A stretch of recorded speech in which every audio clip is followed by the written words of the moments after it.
What really happened with your host, Mike Rivero. You're listening to the Republic Broadcasting Network, where you'll find out what the Fukushima's going on. And aloha, America. Welcome to our show today. It's Tuesday, December 19th, 2017.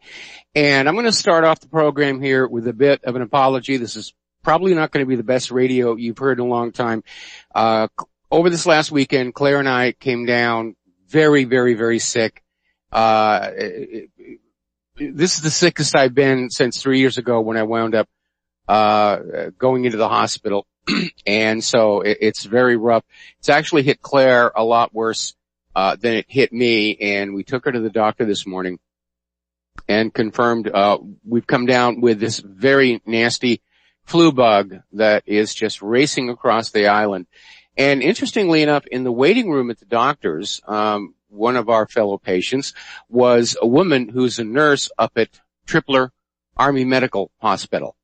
And she said, yeah, this thing is just going everywhere. Everybody's got it.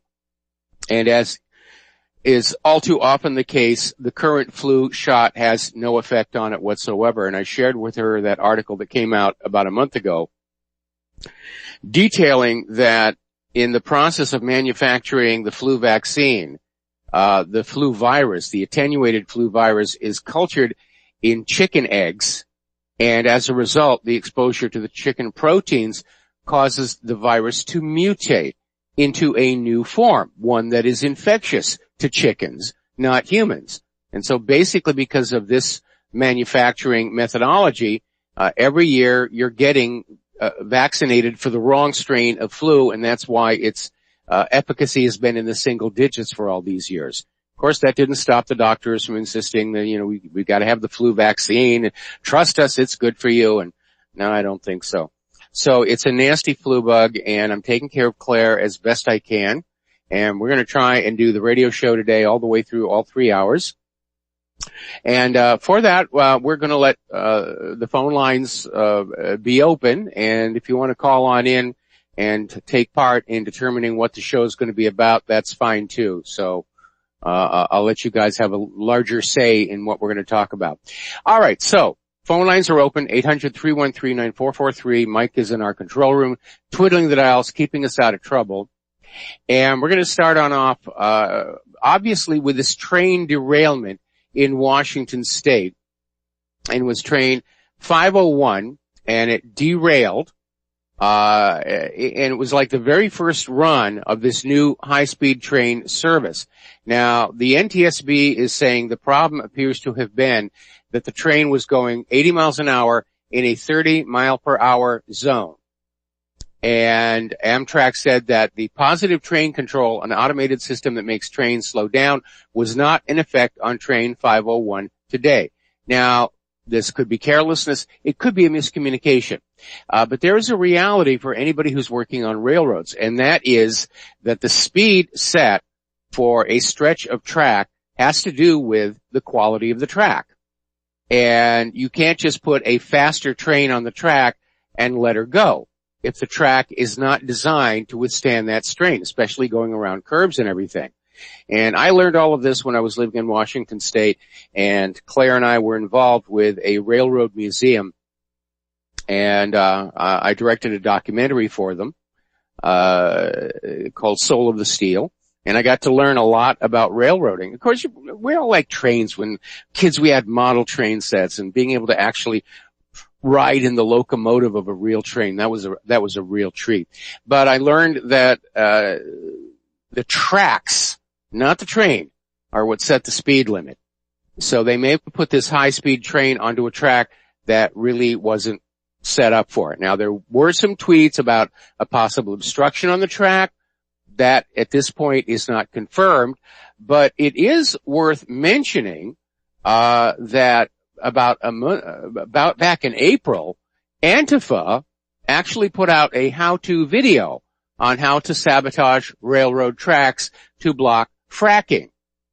So if in fact something was done to derail this train, I'm sure it's going to get blamed on ISIS or Kim Jong-un, or independent media or something like that, but it may actually be closer to home. Now, Getting on down to Alabama and the election there. There was a brief report, since retracted, that 3 poll workers had been arrested for allowing thousands of Doug Jones votes that were illegitimate to pass through their precinct. That story has now been retracted, taken down, so we don't know if it was real or not, or if it's real and somebody's hushing it up. Because remember, the only way a fraudulent election system is going to work is if you, the American people, continue to believe it's a fair and honest system, which those of us paying attention, we know it isn't.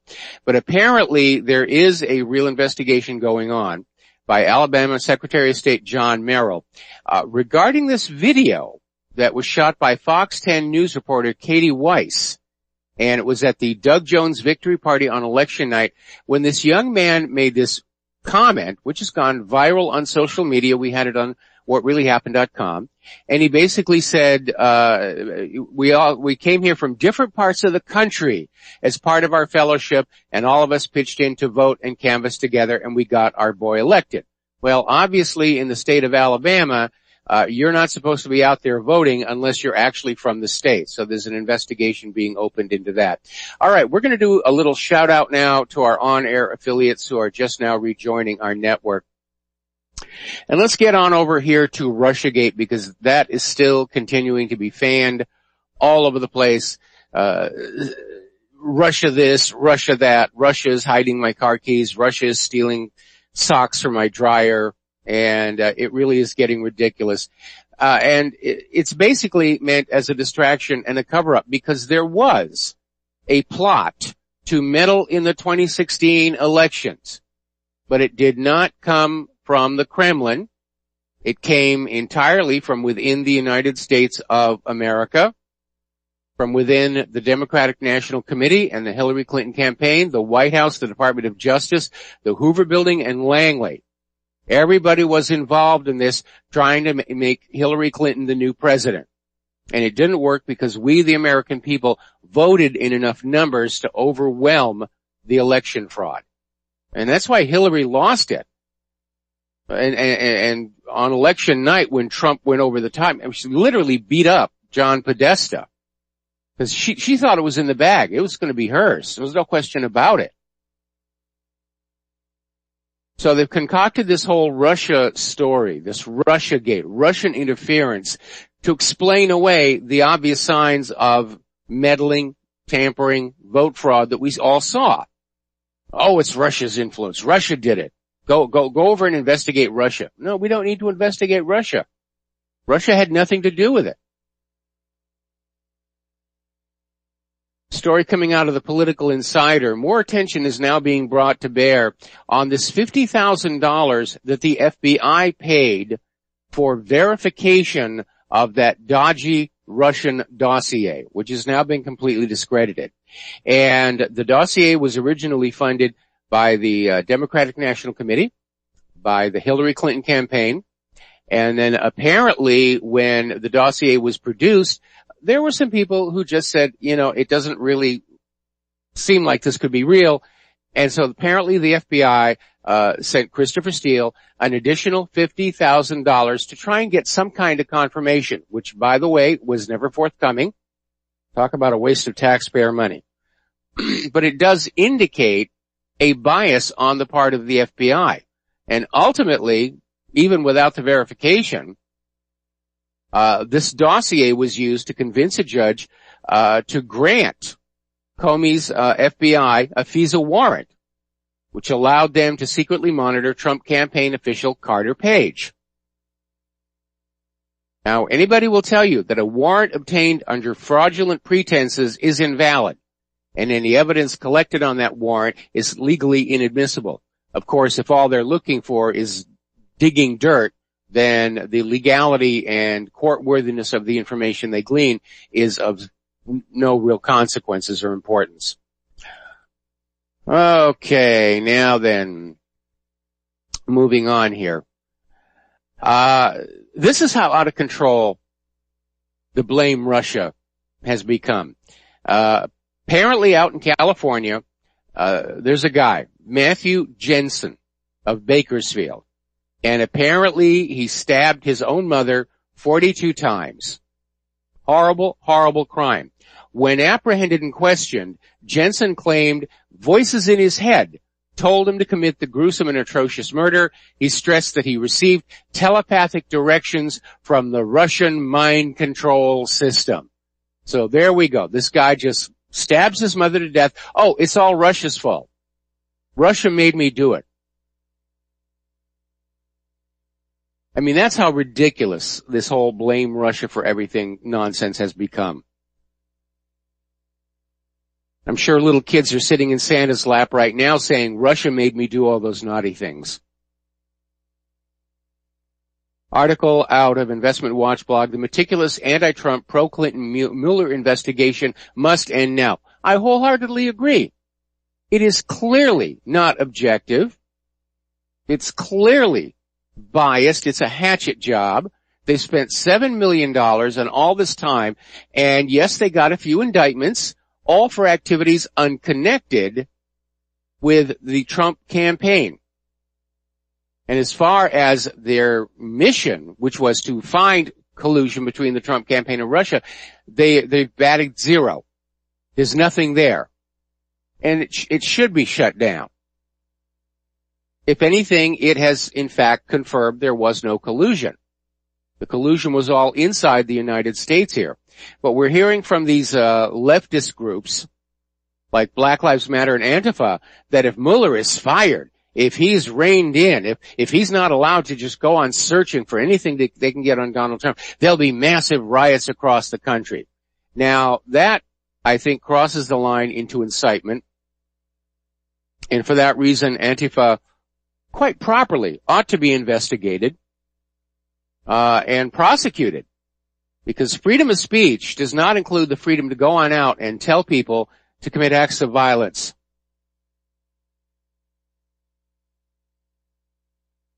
All right. Tom Fitton over at Judicial Watch has basically laid it all out. There is no evidence the Trump campaign colluded with Russia to steal the election. The collusion was between the Clinton campaign, the DNC, its dossier operation, Fusion GPS, the FBI, and the Department of Justice, and some of the people on Mueller's investigation team itself. That's the collusion right there. They're just angry that they didn't succeed in getting their girl into the Oval Office. And I have to be very honest here. As disappointed as I am in Donald Trump on the issues of the wars and the issues of Hillary Clinton going to jail, I think things would have been a lot worse had Hillary stolen the election.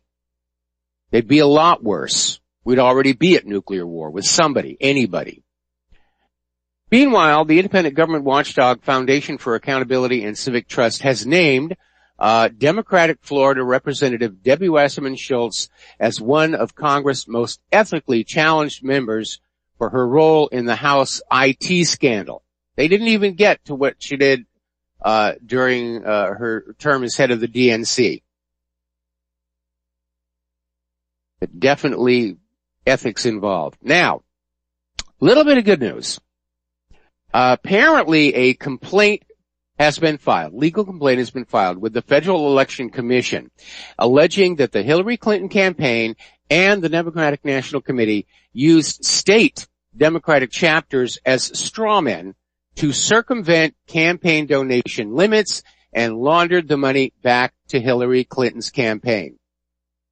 The Committee to Defend the President, a political action committee, filed its complaint with the FEC on Monday with the allegations that the Hillary Victory Fund solicited cash from big-name donors, including Calvin Klein and Family Guy creator Seth MacFarlane, money that was allegedly sent through state chapters and then funneled back to the DNC before ending up with Hillary Clinton's campaign.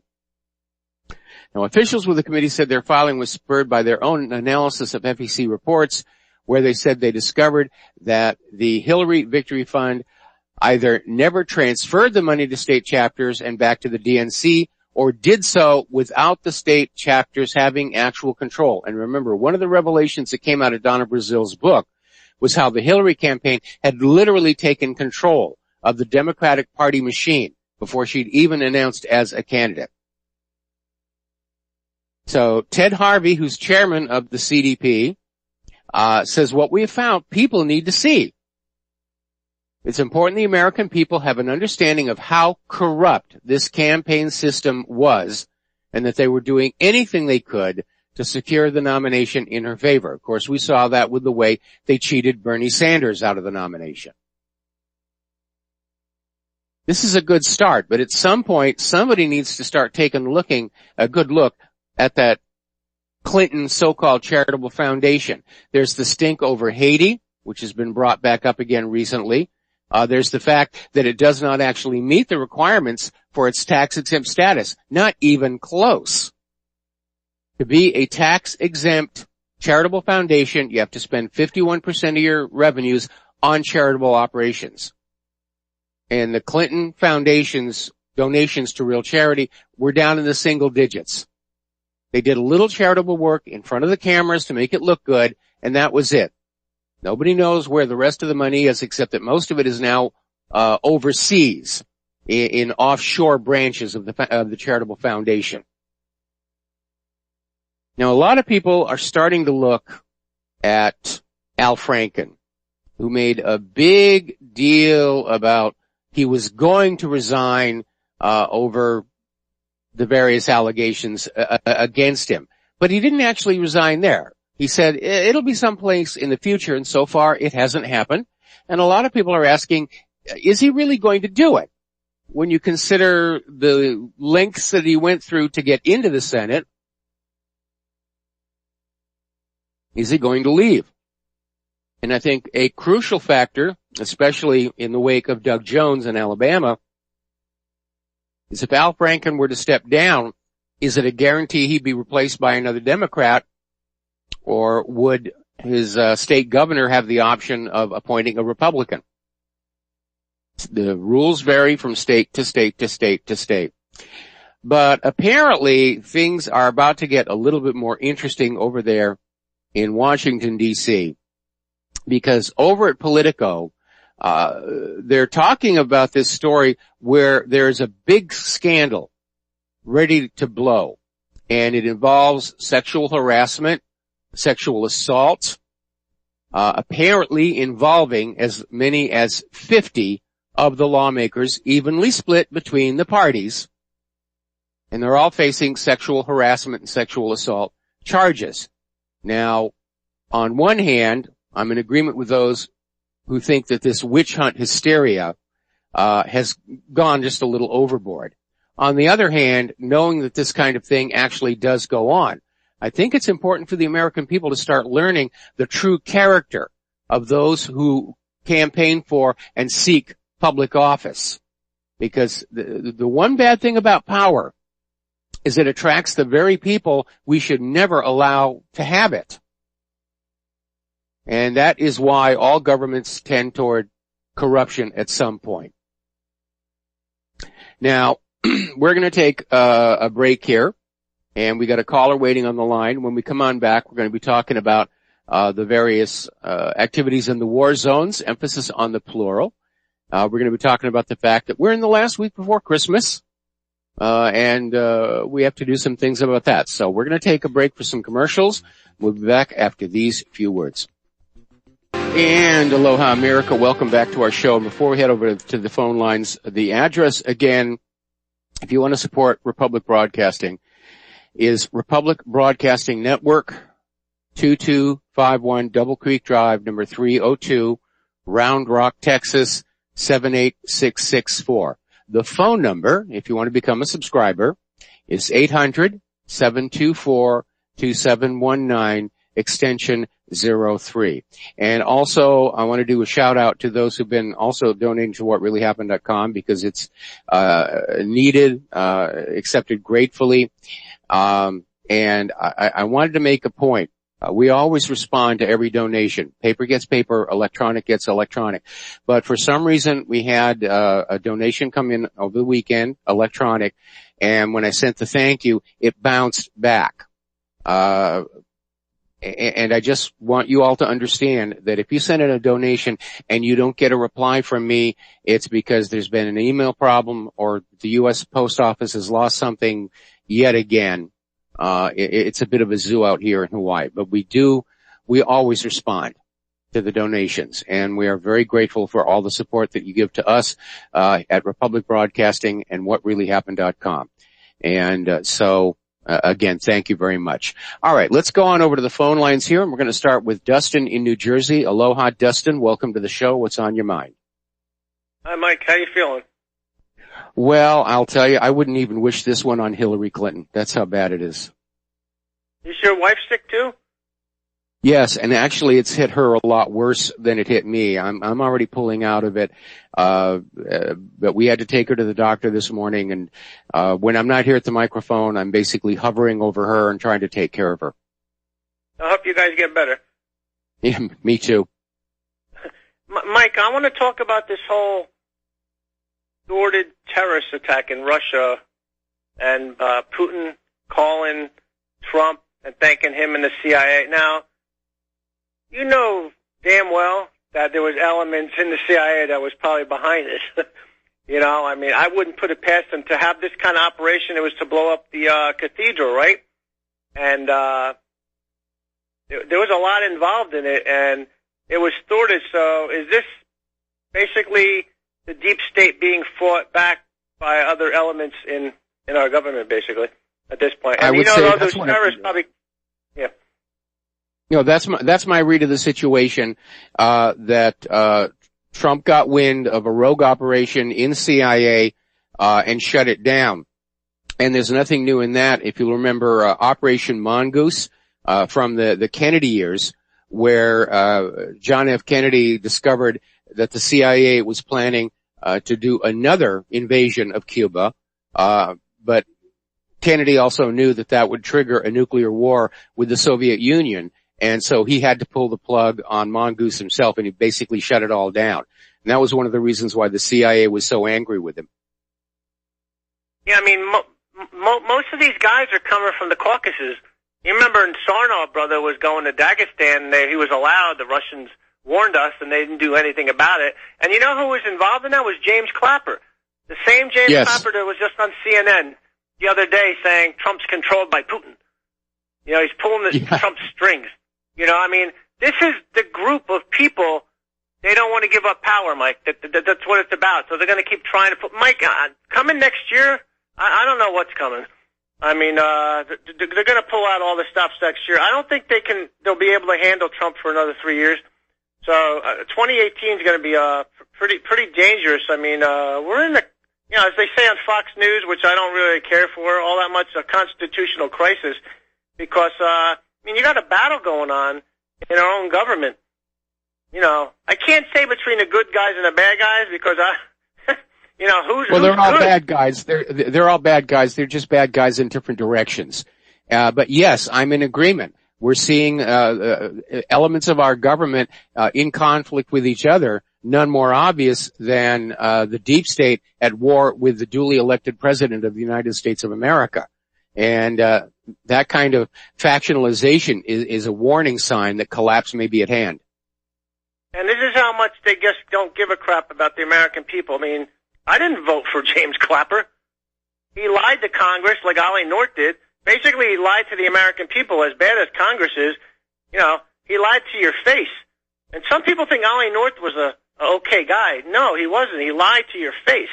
You know, like, I mean, that's what it comes down to. They're liars, murderers, and crooks, and they don't care about you. You know, they outsource your jobs. They bail out the rich bankers in Wall Street, and they send you the bill. They don't care about you. They don't care about you. And George Carlin said that again and again. They don't care about you. And people better. I mean, I know your listeners woke up, but I mean, this is ridiculous. What James Clapper's saying that CNN gives him is a mouthpiece, and then it seems like CNN was disappointed the terrorist attack was thwarted. Did you see that? Like Allison, yes. Whatever that woman's name. Yeah, they seem like they're upset. And Washington Post is upset. You know, why is, Putin calling, Trump to tank him? Something there, there's something there. We gotta do another investigation. All right, thanks, Mike. All right, Dustin, thanks an awful lot. We're going to take another break for commercials. We'll be back with another phone call after these few words. And aloha, America. Welcome back to our show. We're going to go back to the telephones now and talk to Charles in Ohio. Aloha, Charles. Welcome to the show. What's on your mind today? No, I just wanted to, and I'm sorry to hear you're feeling bad, but I got a chance to speak to you the other day, and I wanted to, you made a comment about these 100-mile-per-gallon carburation devices that never seem to appear. They never seem to pan out. Well, yes.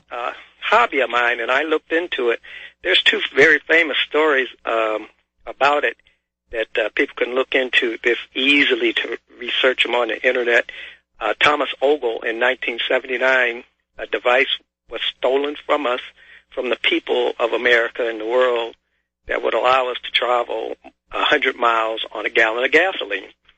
And it's Thomas Ogle, and his story was chronicled by a famous reporter, I think is Tom Lanters, a photojournalist who did the book Photos to Die For. And he took pictures and told the story. This young man built this device and tested it in front of government officials, college professors, and mechanics. And he was from El Paso, Texas. And he proved he could travel 100 miles on a gallon of gasoline. And what he was using was, he was doing a simple process that oil refineries use. It's called air stripping. They bubble air through a hydrocarbon, gasoline in this instance, and they separate the lighter components of the gasoline. The car runs off of vapor. And he proved it worked. If you look on Wikipedia now, it'll come right up and say it wasn't proven. But despite them saying that, guess what? A couple years before him, Standard Oil got a patent on the very, very similar device, basically the same thing. And about a year after him, a couple other people got it. One of them ended up being a government defense contractor. And those are only two. I've collected 100 patents on the same device dating back to the 1890s, where oil companies hold patents on this device. They used it in northeast cities and power utilities. They would bubble air through naphtha or gasoline to generate a gas for illumination and heating. And well, let me step in here for a minute. Just because there's a patent on something does not mean it actually is going to work. In fact, most people who are working on an idea will apply for the patent before they get the thing working, just to make sure it's properly protected. But just because something is patented is no guarantee it's actually going to work. So you need to start out understanding that. Second of all, there have been many designs for high performance carburetors or fuel injection, where they can, get a car to go, 100 miles, on a gallon of gas. But it involves modifying the car, with things like rock hard tires for zero friction, and of course virtually, very little acceleration, that it starts slow and it takes a long time to get up there to speed, and then it keeps on going. And it's a very artificial construct with which they accomplish these numbers. The reality is the car buying public, when they hit that accelerator, they want to feel that car move under them. And yes, it's wasteful of the gasoline, but that's what the public is willing to pay for, and that's what the automobile manufacturers are trying to produce, although these days nobody can really buy it. I'm sure if there was such a miraculous carburetor, that the Defense Department would be using it, because nothing guzzles fuel faster than tanks, half-tracks, armored vehicles, fighter planes, and non-nuclear powered warships. So we've heard these stories, and we keep hearing that thus and such has been demonstrated, but as the Wikipedia article itself states, it hasn't really been proven. And again, it's certainly theoretically possible to accomplish 100 miles to the gallon in a very artificial setup. Again, the rock hard tires and so forth. But whether it's practical out on the roadway is another matter entirely, where cars do need to accelerate at a certain rate when the light changes to green. So, at this point, I think we're seeing the beginning of the transition away from petroleum engines, and into the electric vehicle. The fact that there are now electric supercars with very high performance, coupled with the latest developments in the batteries, I think we're going to see that. The big question now is, how do we generate that electricity to go into the electric cars? Excuse me there, I absolutely agree with you, but I look at it the same way. I think that internal combustion engine is old, but our major problem with it is our incorrect uses of fuel, and they achieve more like 300 miles per gallon when they put rock-hard tires. They remove the shocks, and they reproduced that in the old Shell mileage run they used to do. They were using a Studebaker Lark, but it applies to every vehicle. Those processes can be done, and then they also use a fuel vaporization system similar to what I'm talking about. And the people, like I say, I guess we'll have to disagree on this, but Thomas Ogle did use that, and what you're saying is right. You can't be dragging in traffic, but another person, a famous Smokey Yunick, the NASCAR innovator who worked on contract for General Motors and Ford back in the 60s when they wanted to win on Sunday and make sales on Mondays, they'd come to him with a problem. He built another system, and he featured it in Circle Track magazine and Road and Track and Hot Rod magazine, and he showed he could go 60 miles to the gallon and have the kind of acceleration the American people appreciate. It's just been done, and like I say, the U.S. government holds the patents on these devices through NASA contracts with NASA and other people. Foreign governments, South Africa, New Zealand has patents on the same device. Okay, well, I think we put enough time on this topic. Let's just say that I remain skeptical until I can look at the actual numbers for myself. But we've been hearing all kinds of things that are out there that the evil oil companies are keeping away from us.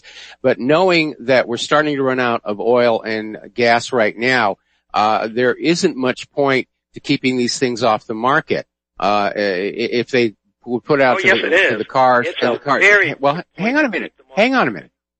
They could put out these devices and have cars, doing 100 miles to the gallon, which would pull the rug out from under the electric car, trend right now. And all they would have to do to keep their profits up, is simply charge 3 times as much for the gasoline. So let's just say that we agree to disagree, and I remain skeptical, and thank you very much for the phone call.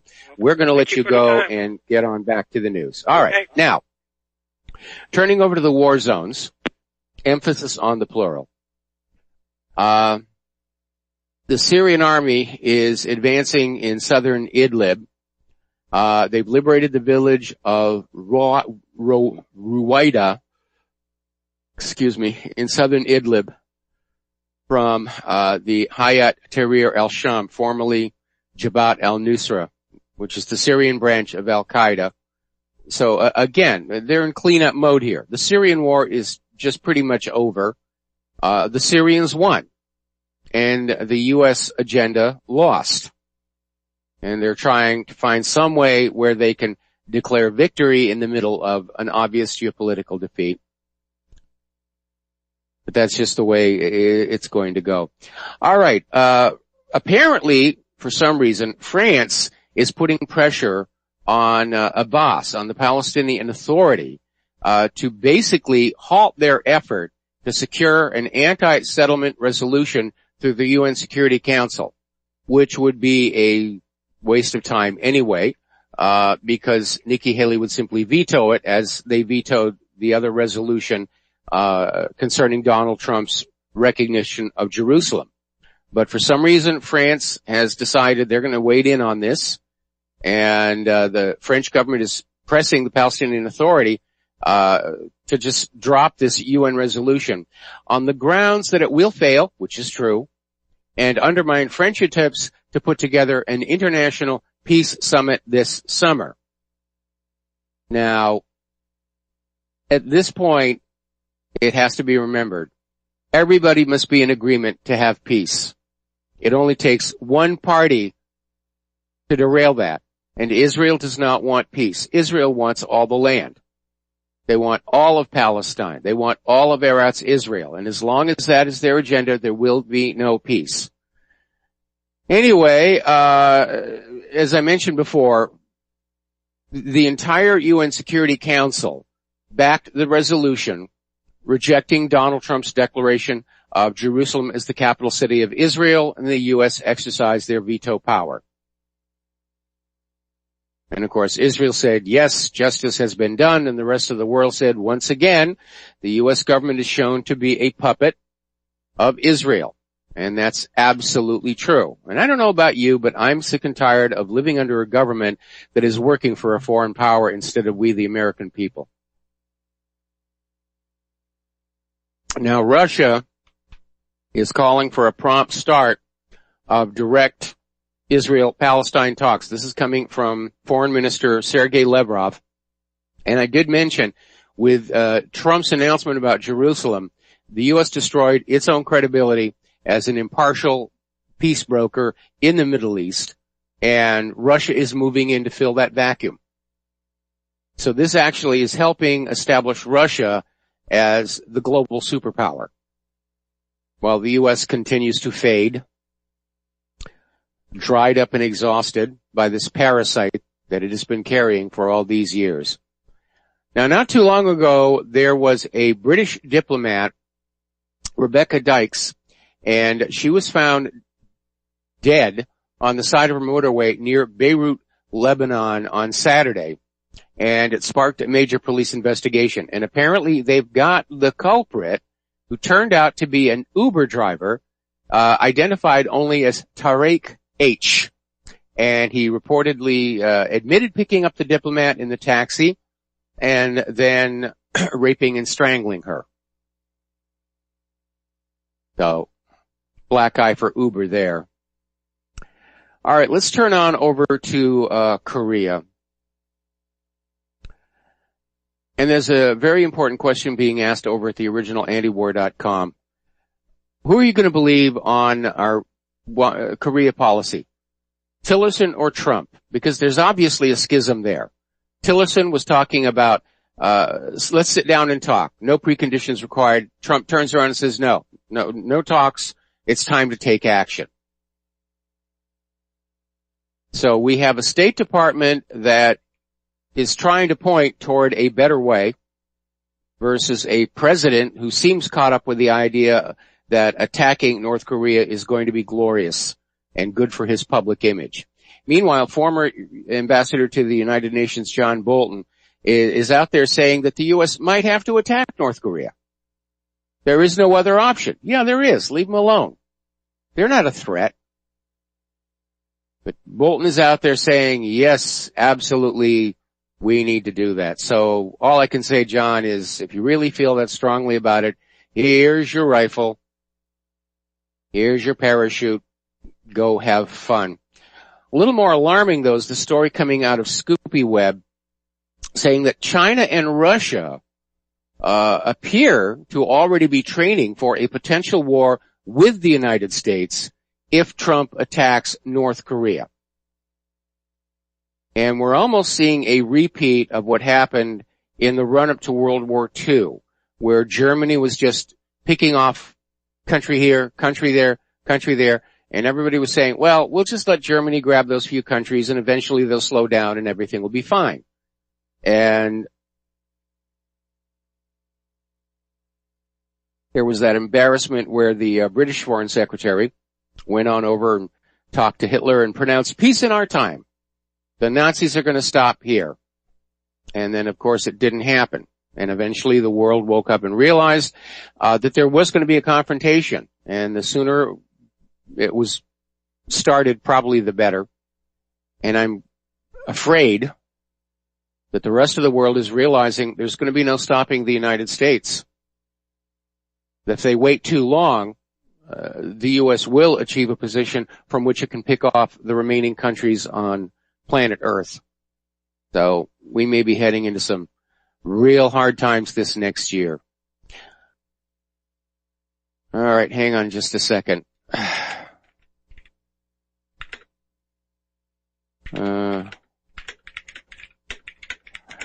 All right, folks, I just communicated with our control room. I'm going to complete this hour of the show, and then for the remaining 2 hours, we're going to do a best of. But I'm relapsing, and I'm really having a very hard time here, and I apologize, but it's the virus' fault. It's a Russian virus. It's Putin did this. Okay. We've been talking about the poor quality of the modern military. And as you know, Great Britain just built a brand new €3.5 billion aircraft carrier, the HMS Queen Elizabeth. And apparently it is already leaking around 200 liters of water an hour. And a Russian Navy spokesperson said that they identified an issue with a shaft seal during the sea trials, and it's scheduled for repair. Now, there's two problems with that. One, shaft seals are an established technology. Two, they basically just telegraphed to potential enemy navies where the HMS Queen Elizabeth is most vulnerable, which is a stern attack to rupture the apparently weak shaft seals. Same thing applies in submarine warfare. You attack from the rear, rupture those shaft seals, flood the engine room. That's a death blow for any submarine. Now, obviously, with a ship as large as HMS Queen Elizabeth, they can keep the ship afloat by pumping that water back on out. But still, it's a reminder that so many of these countries in the West seem to have lost the necessary skills to do really good engineering. Okay, we're going to take one more phone call here. Peter in Los Angeles, aloha. Welcome to the show. What's on your mind? Hey, Mike, I hope you're feeling better, man, although you sound horrible. Yeah, I do. My best to Claire, too. Listen, I just wanted to point out that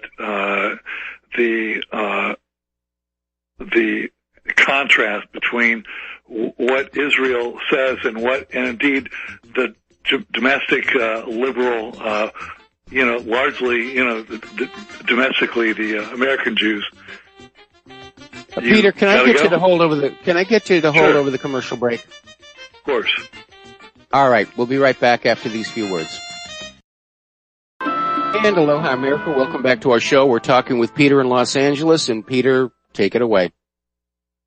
Yeah, I was just going to point out the contradictions and the way Israel is viewed, and American, especially Jewish liberals and Jewish-owned newspapers view these issues. Like, police brutality is bad in the United States, of course bad, but it's okay for Israel to shoot, people down and murder people who are wheelchair bound. Walls are bad for Trump, but they're good for Israel. Immigration is great for everybody except for Israel, except it's Jewish immigration. Free speech, they're all for it unless it's criticizing them. Iranian nukes are bad. Israeli nukes are good. Gun control is bad, except in Israel where everybody has guns and the settlers can use the Palestinians as target practice just about. Russian collusion is bad. Israeli collusion is good. And then there's all white supremacy and all that is horrible, but Jewish supremacy is not bad at all. And there you go. Yeah. It's one double standard after another, one hypocrisy after another. Yeah. Mike, what's your schedule like? I know you don't know about your health over the holidays. What's going on with that for you? Well, RBN gets Christmas Day off and New Year's Day off. And of course, I'm hoping I'll be able to do the whole show tomorrow. But Claire and I really are very ill. Peter, I'm going to let you go. We've got time enough to take one more phone call. And what I'm going to do is I'm going to stop at the top of the hour, and the rest of the show is going to be a replay of the December 11th program about terrorism and intelligence agencies. So last phone call, Sean in North Carolina, what's on your mind? Hi, Mike. First off, I want to say that I've missed your show up until this point, so I do apologize if you've addressed this already. But my question to you is, there's a lot of talks going on, especially on Alex Jones. He's been raving on for all 3 hours of his show, saying that in a little county, Cookeville, Chicago, Illinois. They are currently in a meeting to approve United Nations troops to come in to handle gun confiscation and to take the crime rate down in Chicago. And I just wanted to know, or wanted to see what you thought about, what can Donald Trump do to stop something like this?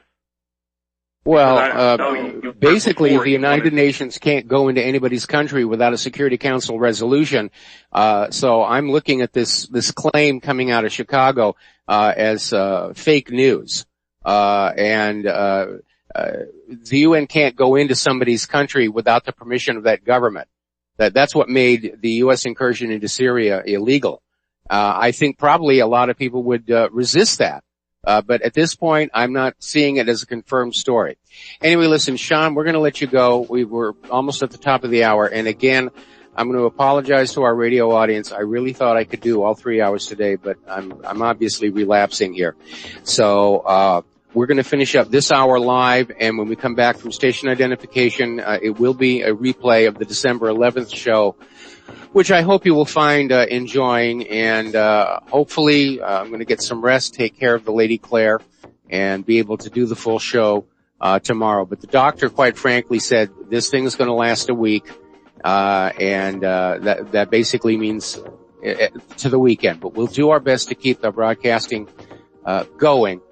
Because we know that getting the truth out there is very, very important.